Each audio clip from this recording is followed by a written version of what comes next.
for those of you who don't know me, my name is Dianne Scialla. I work in the gift shop. And I have been extremely fortunate in my life to have visited the ancient city of Herculaneum probably around 20 times.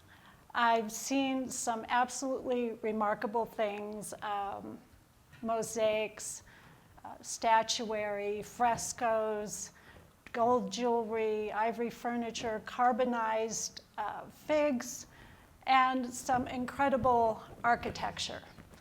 A lot of this was because of my friendship with the former conservation curator of Herculaneum, Giuseppe Zolfo. I've also been 65 feet below ground in the ancient theater of Herculaneum, and I've witnessed the 300 skeletons, the 300 unfortunate souls that were caught on the beachfront in Herculaneum the night that Vesuvius unleashed its wrath. And of course, they all died. But it wasn't until this last year that I started thinking about just how difficult it would have been to excavate Herculaneum. And that's because I came across the excavation notes of the first two men who actually dug there. They were both military engineers working for the King of Naples. One was a Spaniard, his name was Joaquin de Cubier. The other one was a Swiss gentleman, his name was Carl Jacob Weber. As I started reading these notes, it suddenly dawned on me just how insanely dangerous this was at the time. This was in the 1700s. And how, like I said, extremely difficult it was for these men to excavate. And so when I went back to Herculaneum this last year, I looked at the city through their eyes. And that's why I've called the program Herculaneum Revisited. So let's see if I can work this contraption correctly. Yeah, I can. Okay, so for those of you who don't know that much about Herculaneum, let me just give you a little overview. Herculaneum is located in southern Italy. It's near the city of Pompeii, and it's also near the city of Naples.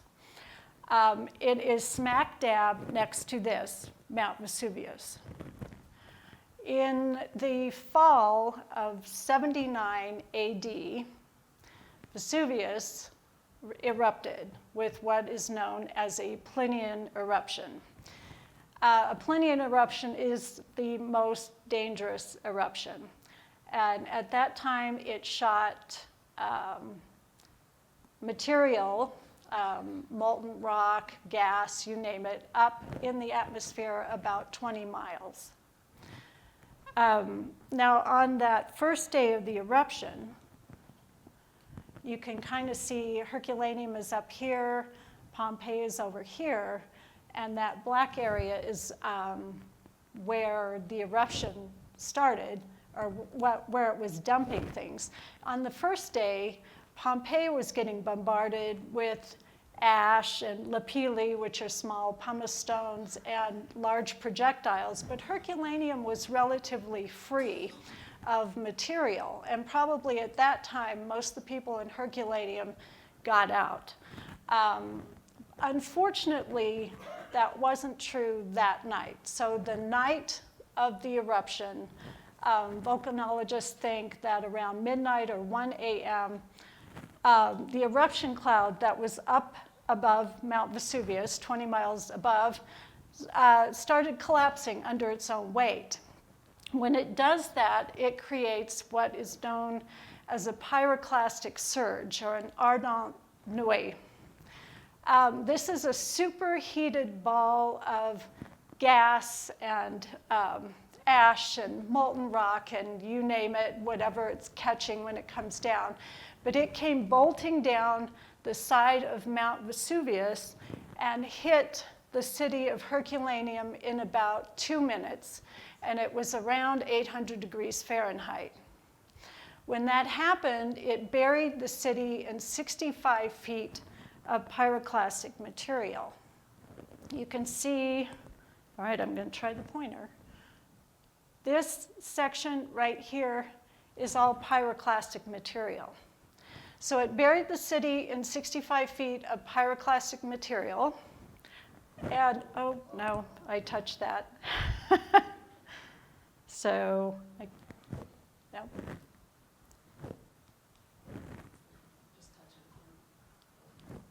Good.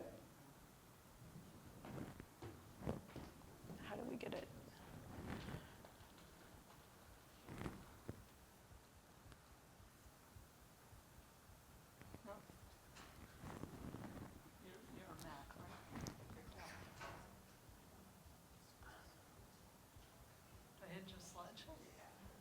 Oh, there we go. All right, I'm not touching that pointer again. You're on your own. Just the pointer's up here. Yeah, for some reason it didn't like that. So 65 feet, okay, so Herculaneum was a beachfront community, but when the pyroclastic flow hit the beachfront, of course the water was colder than the pyroclastic flow. So in this section, it dumped 85 feet of material. Now, in this picture, you can kind of see the gentleman in the middle is patching the ancient beachfront because they still have problems with water coming up. On your left-hand side is the ancient city of Herculaneum, and on the right is that pyroclastic material. Those skeletons I was talking about were located right here on the side. All right, here we go again. Right there. That's where the skeletons were. So the pyroclastic flow backed up at that point and dumped more material there.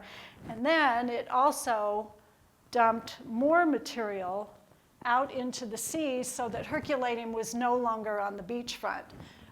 The sea, or the land was extended 1,300 feet. So the city was buried, it was no more. Unlike Pompeii, where they could go back and they could start digging it out of the lapilli and everything, Herculaneum was gone. Now in the Middle Ages and the Renaissance, the locals knew that there was something underneath, but they never attempted to dig.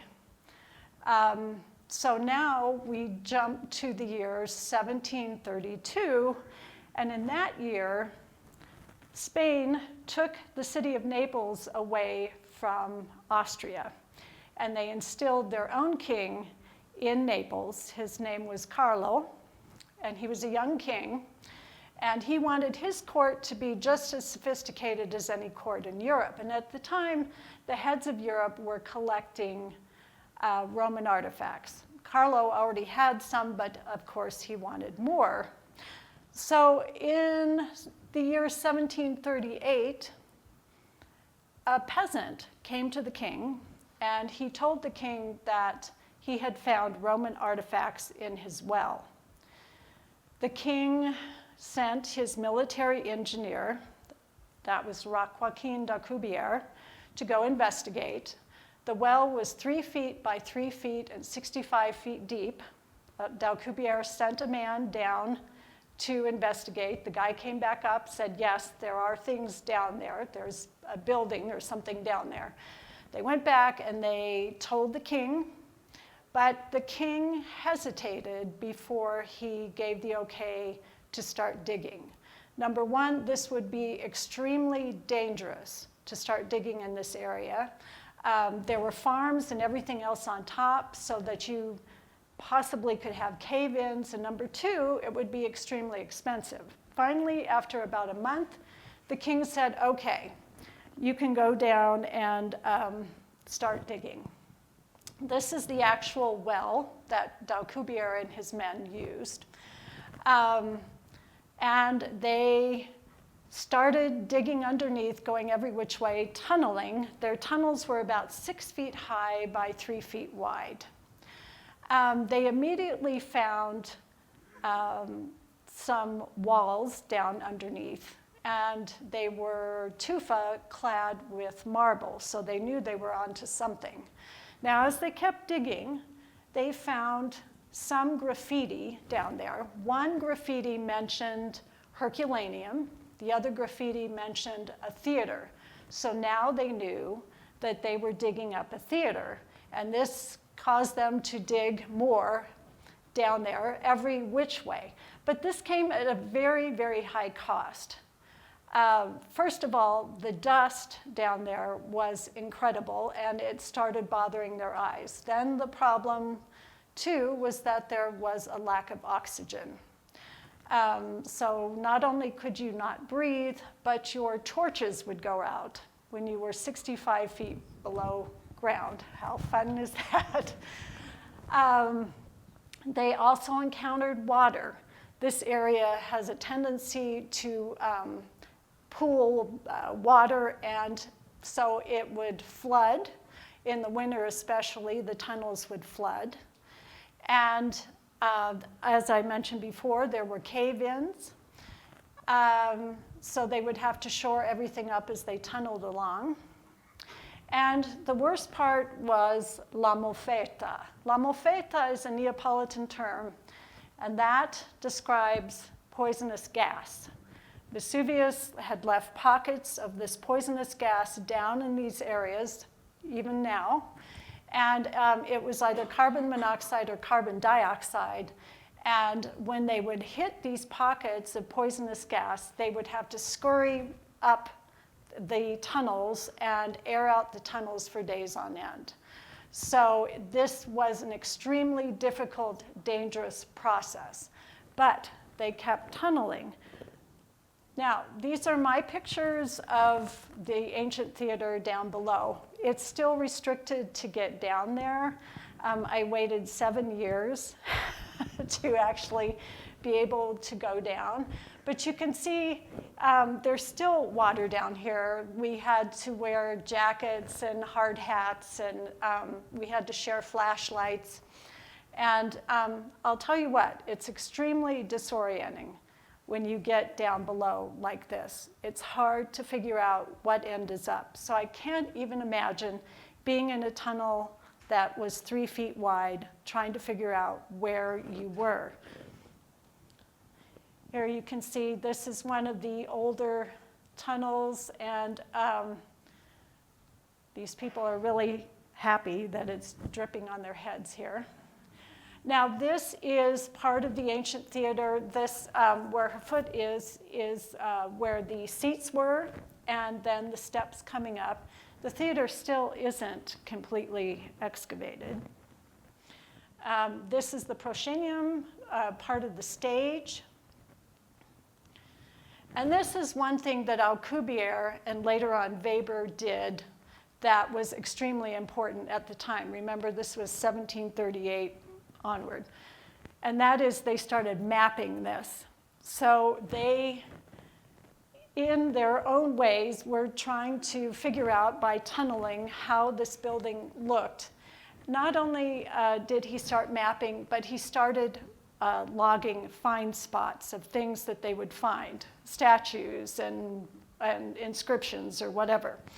And third, they started sharing this information with the scholars in Naples. So this was the beginning of archaeology. It was crude, but it was the beginning of what it has developed today. These maps have even been used up until today. And this is one instance of, this is from the Museo Archeologico Virtuale in Herculaneum. And they used the map in order to interpret what they believe the theater looked like. And I love this picture. It must have been just a spectacular theater. It held about 3,000 people, and it was very brightly painted. These are some of the statues that they did find when they were digging. The lady on the right is Livia Augustus. She is the wife of the Emperor Augustus. This is a plaque that was down below. This mentions Agrippina, the wife of the Emperor Claudius. She was also the mother of the Emperor Nero. Both Nero and Agrippina had lovely villas down here in this section. And this is a senator's chair or an important person's chair that was taken out of the theater. These are niche statues. These are statues that would have been put in those niches up above the theater. You can see the backs of these are not finished, so they were put up against the wall. This is part of an equestrian statue. Now, there were several equestrian statues in Herculaneum. There was one, it was 4 horses and a chariot and a rider on top of the theater. And there were other ones on arches and everything else. These suffered the worst because when the pyroclastic flow came through, it knocked these off the top of the buildings and just mutilated them. So this statue took probably years to put back together, and most of it is just reconstructed because they were almost completely destroyed. This is one of my favorite statues, and like I said, it took me 7 years to get into this theater. But this is Marcus Nonius Balbus. He was an important bigwig in Herculaneum, and his statue was probably on the stage because he had contributed to the theater. So this statue is in the Naples Museum. I don't know if you can see, if you look sideways here, this is the imprint of that statue, and it's in the ceiling of the theater in one of the tunnels. So it gives you a sense of just how violent that pyroclastic flow was, that it picked up this marble statue and threw it into the ceiling of the theater. So you can still see it in the theater. It's pretty amazing. Alcubierre and his men started digging outside of the theater. Unfortunately, here they were not listing their find spots as much as they did when they were inside the theater. This is Marcus Nonius Balbus' son, and this statue was found almost completely intact below. And so they had a heck of a time trying to get it out. They had to dig a cavity, shore up the cavity, open up all the old tunnels to try to drag it through, and then they crated it and brought it to the surface. This took about 10 days for them to do that. No sooner had they found this one than they found Marcus Nonius Balbus again. And so they had to go through the same process with shoring up the cavity and dragging it up to the surface. The unfortunate thing about this that Alcubierre didn't list his find spots here is that no one has ever found the Forum of Herculaneum. There's theories as to where it is at, but no one has actually found where the Forum is.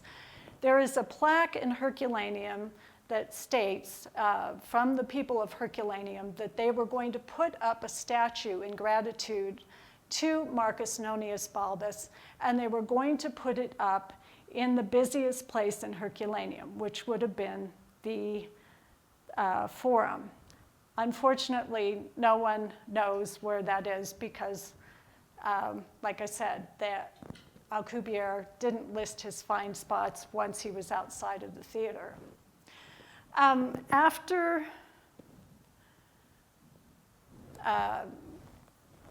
he was digging there, his health started to really go downhill.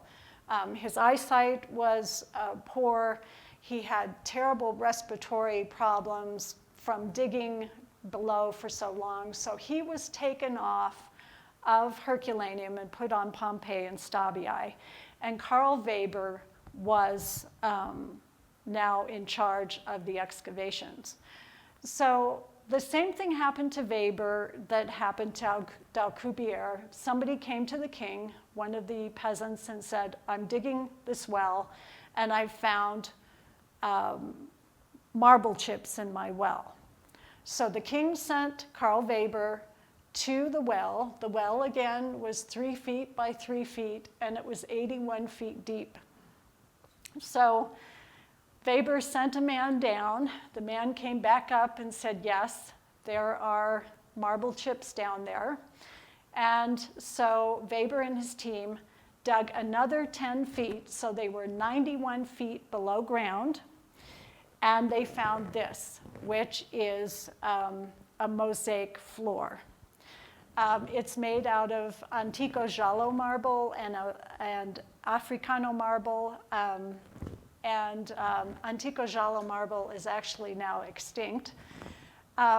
So they had a heck of a time trying to haul this up 91 feet. They had to cut it in sections in order to get it up because it was almost completely intact. Weber had learned from Alcubierre's mistakes. So Weber was very precise as far as mapping things. He also would note all of his fine spots on his maps. And he also, when he would dig, he would follow the masonry. He wasn't going off in every different direction like Alcubierre. He tried to stay within the masonry. So once they started digging, they realized that they were in an ancient villa. This is on the left is where that mosaic floor is. That was a belvedere. So it was a pavilion that was right on the sea. And as they followed, here we go again, as they followed this, so they followed the masonry and went directly into this huge peristyle or courtyard. This courtyard is 11,000 square feet, and Scott, I have to thank Scott from Building Ops, he figured out that this courtyard would have been as large as the Phipps Gallery upstairs. So this was a massive courtyard with a basin in the center. They stayed with this main tunnel through the center. Then they went this way into a tablinum. This is another small peristyle here. Here is an atrium. And over here was a library and a bath complex. So this was a massive villa. So who did it belong to? Well, scholars think it belonged to this man, Lucius Calpurnius Piso, and his father, who was also named Lucius Calpurnius Piso. So who was he? He was the brother-in-law of Julius Caesar. He was a mover and shaker in Rome. He was extremely wealthy. Both he and his father were both senators. They would have had, it would have been easy for them to purchase like the best statuary in Italy, and it also would have been easy for them to loot statuary from Greece, which was very common for wealthy people to do. So this is what Weber and his team turned up. These are from the main peristyle. These boys are runners. They're both made out of bronze, and their eyes are bone. They're my favorite statues. So you can just see the amount of detail here. This is Seleucus. He is Alexander the Great's, one of Alexander the Great's generals. The Romans, of course, were obsessed with Alexander the Great. So this one is another bronze statue. Every single one of those coils of the hair would have been put on separately. So you would have had to cast this and then attach it. This is a drunken satyr. This was also in the peristyle. These ladies, there are 5 of them, and they were around the pool in the center of the peristyle. Each one has a different face, a different dress, a different way of holding her hands. And again, you know, these unique faces with the eyes that just look at you like they're alive. This is one of those ancient statues that I was talking about that, because this is archaic Greek. So this was found in the tablinum in the office. This statue, it's been debated, but it very well could have been looted out of Greece. So as Weber and his team went through this villa, they began to find these pieces of charcoal that looked like sausages. At first, they tried lighting them. They wouldn't light. Then the villa started flooding, and so a lot of these pieces of charcoal got washed away. And then finally, somebody had the idea to cut one open. When they cut it open, they realized what they had was a scroll.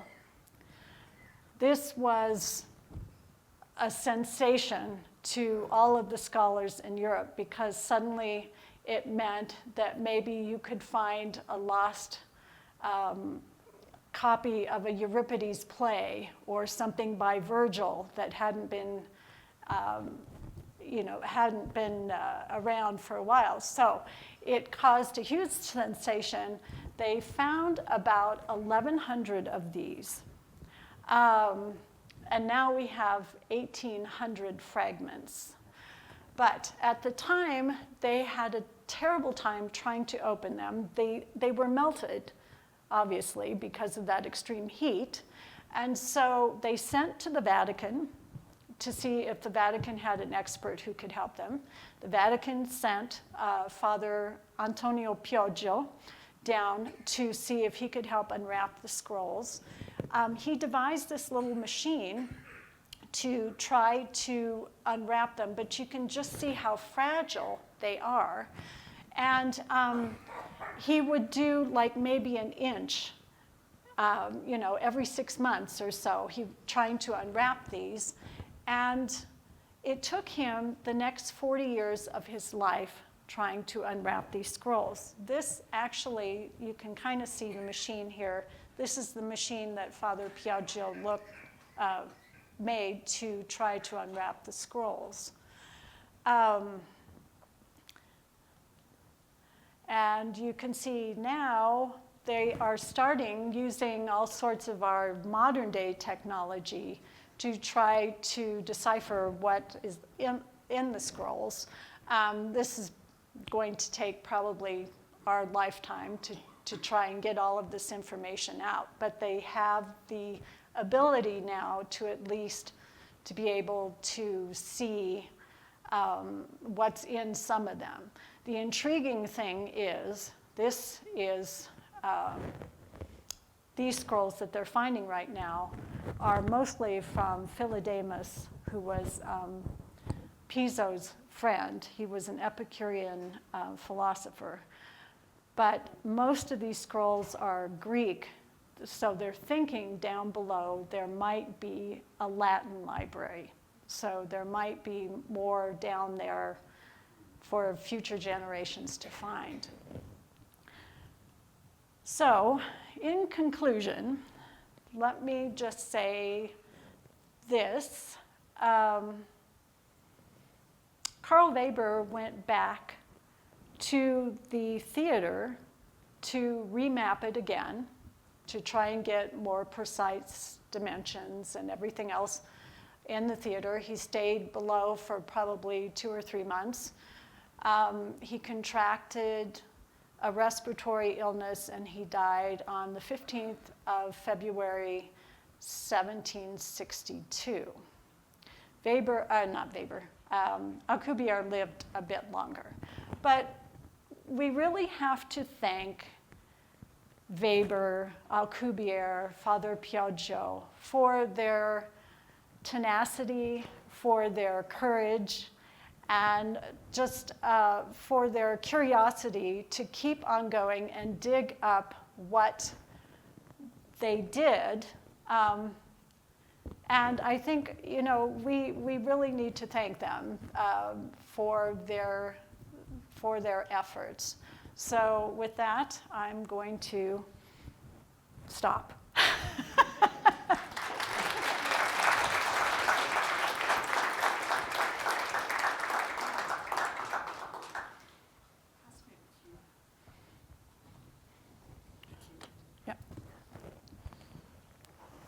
That was terrific. Do we have questions? We have plenty of time for questions. I have one question. If you wait a minute, we're filming it, so it's good to speak. Oh, I didn't realize what this was. Okay, there's, The cube. right, you have Herculaneum over here, you have Pompeii over here. There's another city down here that begins with an O, I did not quite catch. Oplantis. Was it not buried Yes. in the eruption? Yeah. It was. Has anyone done any archaeology on that site? Yes. So Oplantis is in between Herculaneum and Pompeii, and it is, in theory, it's Nero's wife's villa. And there are several people in here who've seen it with me. So it is a spectacular villa. They've dug up half of it, and half of it is under a road and a military installation. But they are now starting to dig that. But yes, it was buried in about 60 feet of pyroclastic material So as it's well. not a city, it's a villa. There are 2 villas there. Yeah. Thank you so much for sharing. This was really wonderful. Thank you. I've seen La Pile, and I'm just trying to get my head around what that material, the pyroclastic material, would look like and how you excavate it. Is it like, with that heat, it seems like it would be all fused together and you'd have to use like jackhammers and that kind of stuff. Can you talk a little bit about that? So from what I've seen, some of it does seem like it is solidified, but we've also seen it at Oplantis. You can get right up to it, and it's like layers. So layer of ash, layer of lapilli, so Like that is more. concretion? I'm sorry. Like a concretion kind Well, of it's material? more porous. You could dig, but I think the problem is when you're digging like 65 feet, they were saying that the dust and everything else, because you're getting that ash, but it's not exactly fused in all places, and it's strange, and I think Bob would also agree to this, that they don't really know about these pyroclastic surges because it will hit, like it's shorn off parts of the house fronts in one place, and yet it leaves a dinner service on a table in another place. So I don't think they understand the dynamics of it yet and why it would be so forceful in certain areas, and then other areas it leaves alone. But yeah, it's not all fused where they would have to use jackhammers. They were using picks and shovels. Thank you. And secondly, all the beautiful statuary and artifacts, are those in Naples? Yes, In the they're in the museum? Naples Museum. Okay, thank you. Yep.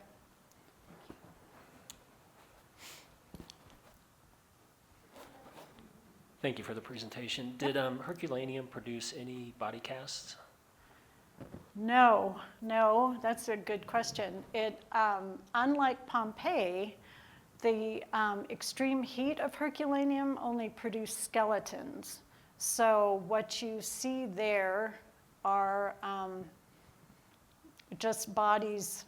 I mean, just skeletons, no, and they didn't use the same process that Maori did where he was pouring plaster, but no, it's skeletal remains.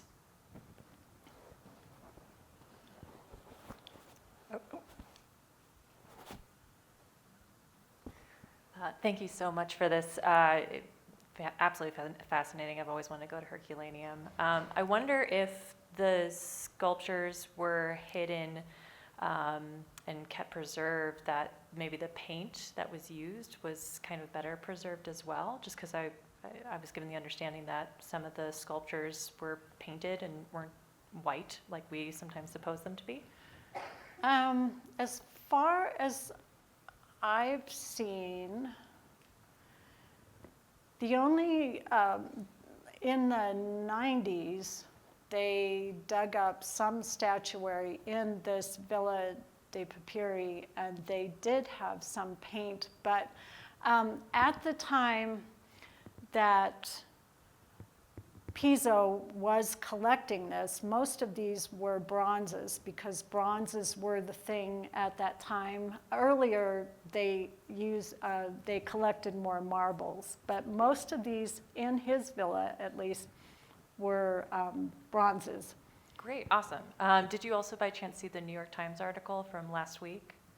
Which one? Where the recent DNA found that some of the plaster in Paris cast? Yeah. I've seen, it's interesting because I've seen those bodies. My friend switched to Pompeii, so he was a conservation curator there. And I've seen those actual bodies, the two children and the mother and father in that house. And it shocked me, just like most people, and this would take another whole lecture. When they started investigating those skeletons I was talking about in Herculaneum, and they started doing more DNA testing recently, they were shocked at the diversity of that city. And so it's going to be fascinating as they go on and they keep doing the testing and everything else, that it's going to give us an entirely different understanding of who these Romans were, completely different than what we used to think. So, yeah. Oh, Jeff, I was just over there.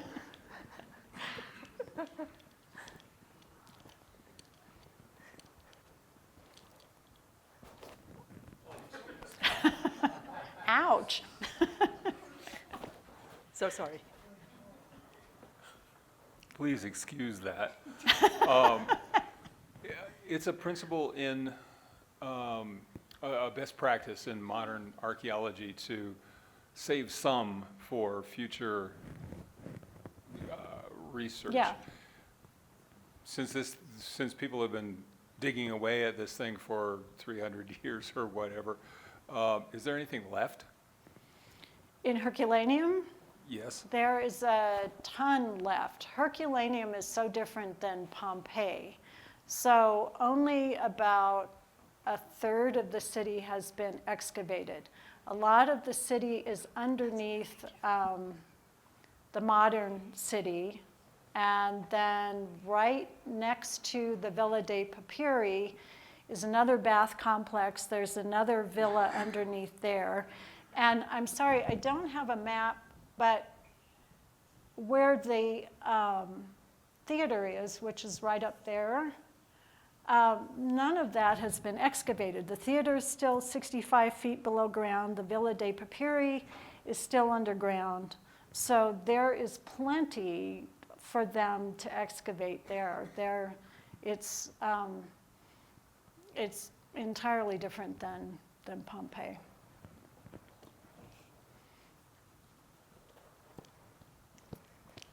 I hesitate to throw.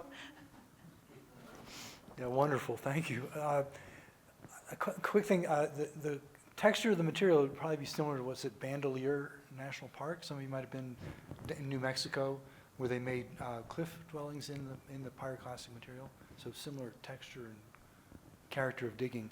I'm curious to know, what's it like to visit today? I mean, if I were to get on an airplane and go there, I hear that there's over-touristing. How easy is it as a visitor to see some of the things that you have seen?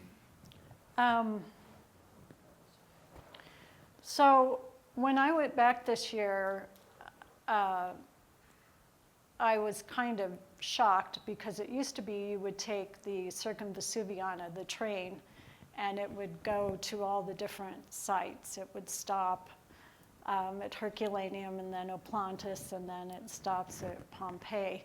Now they have an express train specifically for Pompeii, so it just bypasses Herculaneum.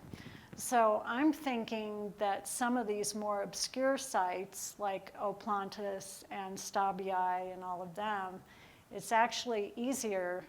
Herculaneum is now under the aegis of Hewlett-Packard, David Packard. So it's kind of divorced from the whole archaeological thing down there. Honestly, I think Pompeii is kind of like a Pandora's box. I'm sure they want to show people things, but I think it's just gotten out of hand to the point where they don't have enough staffing and everything else. But I think these other sites, to me, they're wonderful, and you can go see them without being trampled by thousands of tourists. Why Hewlett-Packard? Is there just someone on the board who's fascinated with? Yeah, I guess David Packard, who actually is a Packard, took it over and was using his funds, and that was about 10 years ago that they started doing that, and it changed the whole dynamic of that area. Other questions?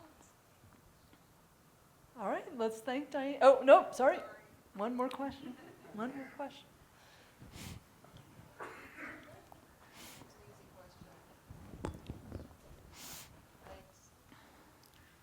Hi. Hey. I'm curious to know which archival repository holds all of those original documents from the first excavation? That is from there's a library in Naples that holds all of those. And it also holds some of the scrolls. It's the Biblioteca, whatever, it's on the Via Tribunale. That holds them. The original excavation notes are in Spanish, Old Spanish, which I don't read. So I read the translation, which luckily someone translated into English in the 80s. So, just as informative, I think, and really kind of amazing.